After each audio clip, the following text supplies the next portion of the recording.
ኣብ ውሽጢ እታ መርከብ ማይ ኣትዩ ክብደታ ንታሕቲ ብፍጥነት ይውርወርን እታ መርከብ ትሰጥምን ኣላ። ኢዳ ስትራውስ ናብታ ዝተዳለወት ንእሽተይ ህይወታ ድሕን ጀልባ ክትወፅእ ህይወታ ክተድሕን ተሓቲታ ኣፍቃሪኣ ኢሲዶር ስትራውስ ገዲፋ ክትከደ ይደለየትን። ኢዳ ሓቢሮም ክኸዱ እኳ እንተሓተተቶ ንሱ ግን ብዙሓት ሰብኡት ካብታ ትሰጥም ዘላ መርከብ ገዲፉ ናብቲ ኣዶታትን ህፃውንትን ዝወፅሉ ጀልባ ክኸደ ይደለየን። ኢዳ ድማ ናይ 40 ዓመታት በዓል ሓዳራ ገዲፋ ክትከድ ስለ ዘይደለየት ኣብታ መርከብ ሓቢሮም ሰሚጦም። I trust you. ንመወዳእታ ሓቢሮም ኢድ ንኢድ ተተሓሒዞም ዝተረኣዩ እዞም ፍቑራት ኣብ መርከብ ታይታኒክ ፍቕሮም ክሳብ መቓብር ዘሊቑ ኣብ ማይ ዝተረፉ ሓቀኛ ፍቕሪ እዮም።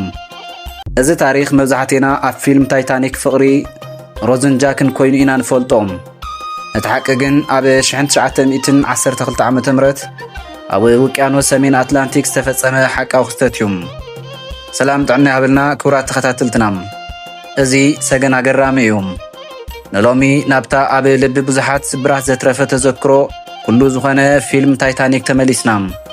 ካብ ፊልምነቱ ብዘለለ እቲ ሓቃዊ ኩነት ክንምርምር ኢና። ሓቢርኩምና ጽንሑ። ንቻነልና ሰብስክራይብ ተገይርኩም ድማ ኩሉ ግዜ ከምዚ ዝበሉ ቪድዮታትና ኣቐዲሞም እዮም ዝበፅሕኹም። ሰናይ ምክትታል። I changed my mind.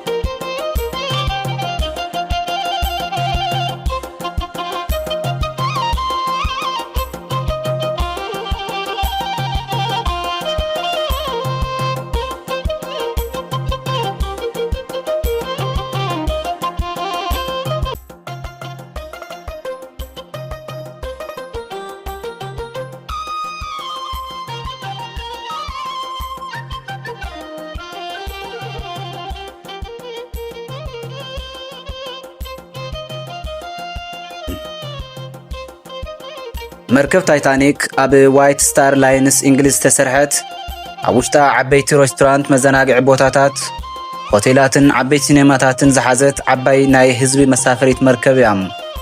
ህንፀታ ኣብ 1909 ዓ.ም ተጀሚሩ ድሕሪ 2 ዓመት ንጉዕዞ ድልውቲ ኮይና ፈላማይ በረራኣ ድማ ኣብ 1912 ዓ.ም ካብ ሳውዝሃምፕተን ናብ ኒውዮርክ እዩ።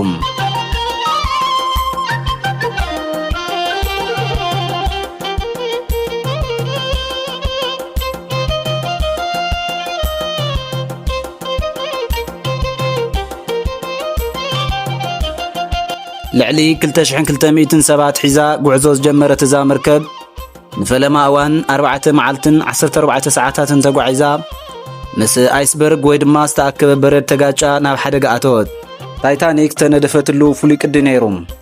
ዋላ እኳ ኣብ ሓደ ክፍልታታ ማይ እንተኣትዋ ተንሳፋፊት ኮይና ክትቅፅል ዝብል እንተነበረ ሕጂ ግን ኣይከኣለትን።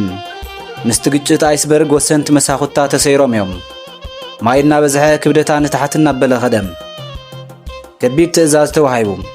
ዝበዝሕ ሰብ ብፍላይ ኣዶታትን ህፃውንትን ናብ ህይወት ኣድሕን ኣናእሽተይ ጀላቡ ክድይቡ ዝብል ቀጢን ትእዛዝ።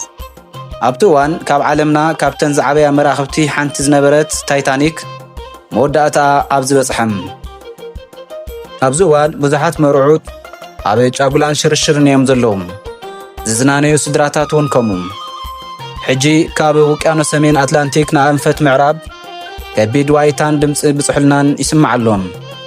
ኩሉ ሰብ ዝሕዞን ዝጭብጦን ጠፊእዎ ነብሱ እናረኣያ ብማይ ክትወሓጥ ጀመረት።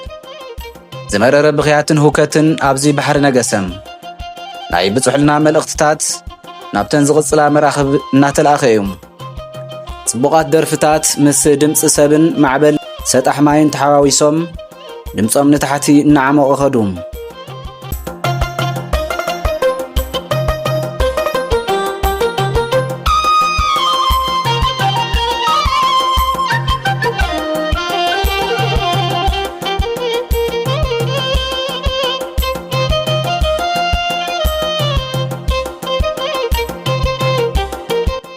ብዙሓት እዘን ጀላቡ ተጠቒሞም ህይወቶም ከድሕኑ ይፍትኑ ኣብ ዝነበሩሉ እዋን እቶም ን40 ዓመታት ብፍቕርን ቃል ኪዳንን ጸንሑ መጻምድቲ ግን ክፈላለዩ ኣይደለዩን። ኢዳ ንሰብኣያ ኢሲዶር ገዲፋ ናብቲ ህይወት ኣድሕን ጀልባ ክትከይድ ኣይደለየትን። ናይ ምድሓን ዕድል ረኺባ ግን ሰብኣያ ከይትገድፍ ምስቶም ሰብኡት ሓቢራቶም ህይወታ ዝሓለፈት ኢዳ ልቢ ብዙሓት ስትንክፍ ጽኑዕ ቃል ኪዳና ምሂራ እያ። መርከብ ታይታኒክ ብግጭት ኣይስበርግ ጥራሕ ዘይኮነስ ብሸለልትነት መራሕያ ካፕቴን ኤድዋርድ ስሚዝ እውን እዩ። ኣብ ከይዲ ጉዕዞኦም መጠንቀቕታ እቲ በረድ በፂሕዎም ከም ዝነበረ እዩ ዝንገር። ይኹን እምበር ጉዕዞ ሱቕ ኢሉ እዩ ቀፂሉ። ከም ውፅኢቱ ድማ 1500 ሰባት ምስታ ናብ ክልተ ተመቒላ ንታሕቲ ሰጠመት መርከብ ሓቢሮም ክሞቱ ክኢሎም እዮም። ኣብ 1997 ዓ.ም ጄምስ ካሜሮን ዝደረሶ እዚ ኣብ ሓቃዊ ህይወት መርከብ ታይታኒክ ተበጊሱ ንመላእ ዓለም ተምሳሌት መስዋዕትነት ፍቕሪ ዝኾነ ፊልም ታይታኒክ ካብዚ እዩ ዝብገስ። መብዛሕትና ፍቕሪ ተዋሳእቲ ጃክን ሮዝን ክሳብ ሓቂ ዝመስለና ኣብ ኣእምሮና ዝገደፍዎ ዘይፈሓቕ ጠውላሕታ እዮም።